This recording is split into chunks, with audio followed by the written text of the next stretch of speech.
আর ভাত দিয়ে খেতে দুর্দান্ত অসাধারণ এই রেসিপি। আর খুবই সহজ আর অল্প সময়ে ঘরোয়া উপকরণ দিয়ে কিন্তু তৈরি করা যায়। আসসালামু আলাইকুম, আশা করি সবাই ভালো আছেন। আলহামদুলিল্লাহ, আপনাদের দোয়া এবং আল্লাহর রহমতে আমি অনেকটা ভালো আছি। এটা হচ্ছে আমাদের বেগুন বাগান বললেও চলে, কারণ অনেকগুলো বেগুন গাছ এখানে লাগানো হয়েছে আর অনেক খাওয়া হয়েছে। তো এখন কয়েকটা আছে, আমি হচ্ছে বেগুনগুলোকে নিয়ে ভাজবো আজকে নতুন একটা রেসিপি।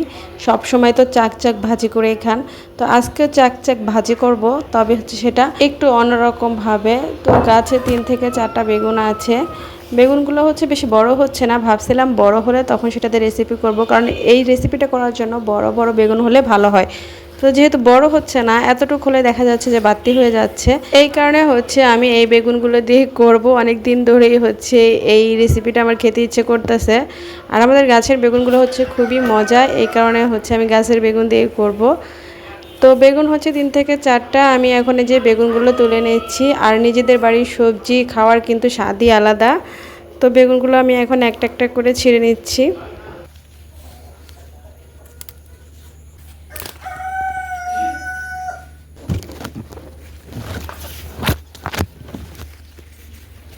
আমি তো 4টা বেগুন তুলে নিয়েছি। এই বেগুনগুলোকে হচ্ছে আমি এখন কেটে নেব। অনেক সময় দেখবেন বেগুনের ভেতরে কিন্তু পোকামাকড় থাকে, তো এই কারণে হচ্ছে বেগুনটাকে ভালো করে সবসময় চেক করে দেখে নেবেন। তো বেগুনগুলো আমি এখন কেটে নেব।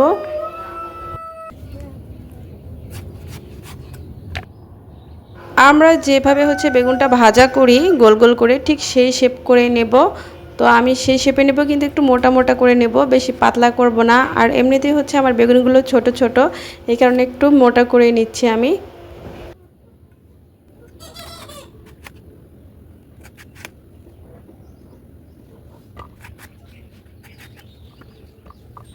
তো আমার কিন্তু সবগুলো বেগুন কাটাই শেষ, তবে অবশ্যই বেগুনে পোকা থাকে, আপনারা চেক করে ভালোভাবে কাটবেন।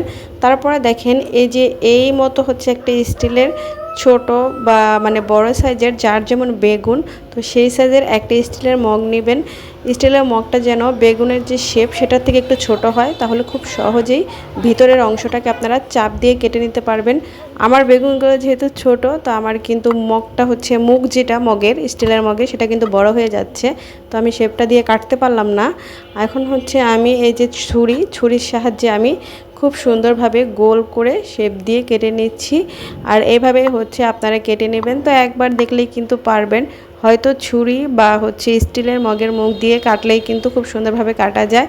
আমার বেগুনগুলো আসলে সাইজে অনেকটাই ছোট হয়ে গেছে, এই কারণে হচ্ছে আমি ওই গ্লাসটা দিয়ে কাটতে পারলাম না, ছুরি দিয়ে কাটছি। আর এই নিয়মে খুব কম সময়ে কিন্তু কাটা হয়ে যায়।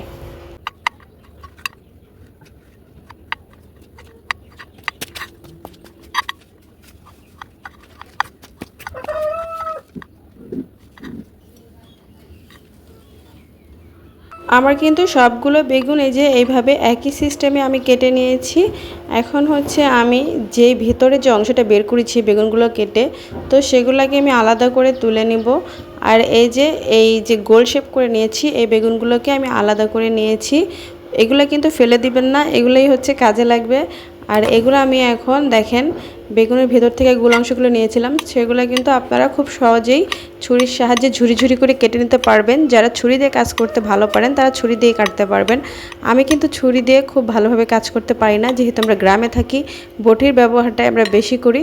তাই আমি সবগুলোকে বটির সাহায্যে খুব সুন্দর করে ঝুরি ঝুরি করে কেটে নেব। আর হচ্ছে আমি এখন ভয়েস ওভার করতেছি আমার বাবার বাড়ি থেকে, তো এখানে হচ্ছে রোডের সাথে আমার বাবার বাড়ি, তো অনেক সাউন্ড আসতে পারে, গাড়ি ঘোড়া। আর হচ্ছে আমাদের ছাদের উপর কাজ চলতেছে, যদি কোনো সাউন্ড আসে আপনাদের অসুবিধা হয় তার জন্য আমি আগে থেকেই দুঃখিত, সরি চেয়ে নিচ্ছি, সবাই ক্ষমা সুন্দর দৃষ্টিতে দেখবেন। এদিক দিয়ে কিন্তু আমার বেগুনগুলো দেখেন খুব সুন্দর করে আমি ঝুরি ঝুরি করে কেটে নিয়েছি। আর যে বেগুনগুলো আমি আলাদা করে রেখেছিলাম এই বেগুনগুলোকে এখন আমি খুব ভালোভাবে ধুয়ে নিব, যেহেতু আমি আগে বেগুনটা ধুইনি, তো এখন আমি ভালোভাবে বেগুনগুলো ধুয়ে নিব।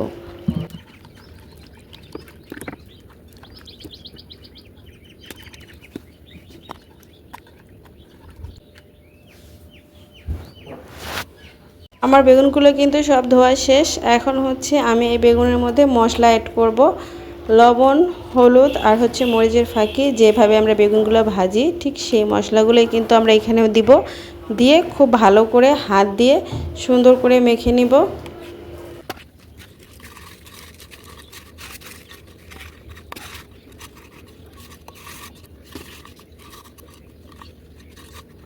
এই তো আমার বেগুনগুলো কিন্তু সব মাখা শেষ। এখানে আমি টমেটো, পেঁয়াজ আর হচ্ছে কাঁচামরিচ কেটে নিয়েছি। টমেটোগুলো এই যে কিউব কিউব করে কেটেছি, চারকোনা শেপ করে। আর এই যে পেঁয়াজ কুচি কেটেছি ঝুরি ঝুরি করে। আর কাঁচামরিচগুলো গোল গোল করে কেটে নিয়েছি। এগুলো এখন আমি একসাথে মিক্সড করব। তো প্রথমে আমি এখানে দিয়ে দিলাম পেঁয়াজ কুচি, এবার দিয়ে দিলাম কাঁচামরিচ কুচি। লবণ যেহেতু আমি বেগুনেও দিয়েছি, তো এখানে বেশি পরিমাণ দিব না। এখন আমি হাত দিয়ে এই পেঁয়াজ মরিচটাকে ভালো করে ডলে নেব। পেঁয়াজ মরিচগুলো আমার ডলা শেষ। এখন আমি এখানে কিছুটা টমেটো কুচি দিয়ে দিব। আপনারা চাইলে ব্যবহার করতেও পারেন, নাও পারেন। তো আমি এই যে অল্প পরিমাণে একটু টমেটো দিয়ে দিলাম। আর এখন এখানে যে বেগুনের ভেতরের থেকে আমি যে গোল শেপ করে বের করে নিয়েছিলাম বেগুনগুলো, সেগুলো এই যে বটির সাহায্যে খুব সুন্দর করে ঝুরি ঝুরি করে কেটে রেখেছিলাম, সেগুলো দিয়ে মিক্সড করে নেব।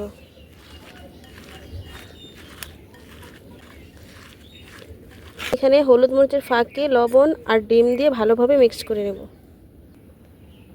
এই যে হলুদ মরিচের গুঁড়োটা আমি দিয়ে দিয়েছি অল্প পরিমাণে।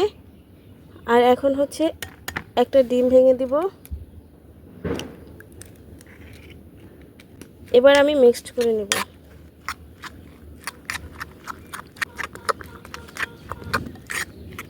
হলুদ মরিচের গুঁড়োটা আপনারা আপনাদের পরিমাণ অনুযায়ী দিয়ে দেবেন। আমি আমার পরিমাণ অনুযায়ী দিয়ে দিয়েছি। আমার মাখাটা কিন্তু একদম রেডি। এখন হচ্ছে আমি বেগুনগুলো ভাজতে চলে যাব। আমি কিন্তু আগে থেকে কড়াইটা বসিয়ে দিয়েছিলাম। কড়াইটা গরম হয়ে আসছে, ফ্রাই প্যানটা। এখন আমি তেল দিয়ে দিব। তেলটা দিয়ে দিচ্ছি। বেগুন ভাজায় কিন্তু একটু তেলটা বেশি লাগে। এবার আমি এই যে এই বেগুনগুলো হচ্ছে একটা একটা করে দিয়ে দিব।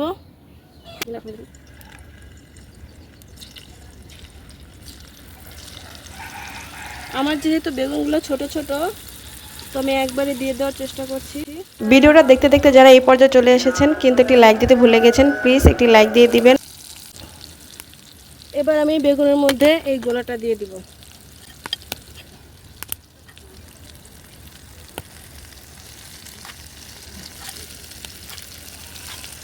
আমার বেগুনগুলো যেহেতু ছোট ছোট, জায়গা কিন্তু একদমই কম।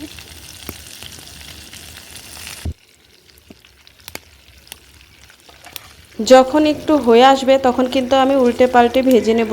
তো আমার বেগুনগুলো একটু ওই পাশে হয়ে আসছে, ভিতরে যে মিশ্রণটা দিয়েছি সেটাও কিন্তু একটু হয়ে আসছে। তাই আমি এই বেগুনগুলোকে এখন উল্টে দিচ্ছি। আর ভিডিওটা যদি আপনাদের কাছে এতটুকু হলেও ভালো লাগে, অবশ্যই লাইক, কমেন্ট, শেয়ার এবং সাবস্ক্রাইব করে আমার পাশেই থাকবেন।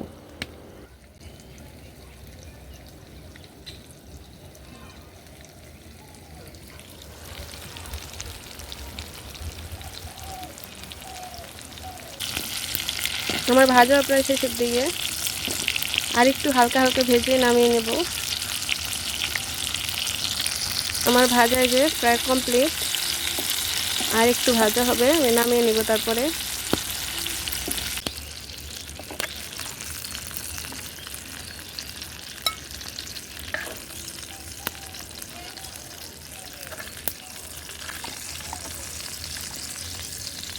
মাশাআল্লাহ, খুব সুন্দর একটা গ্রান ছাড়ছে।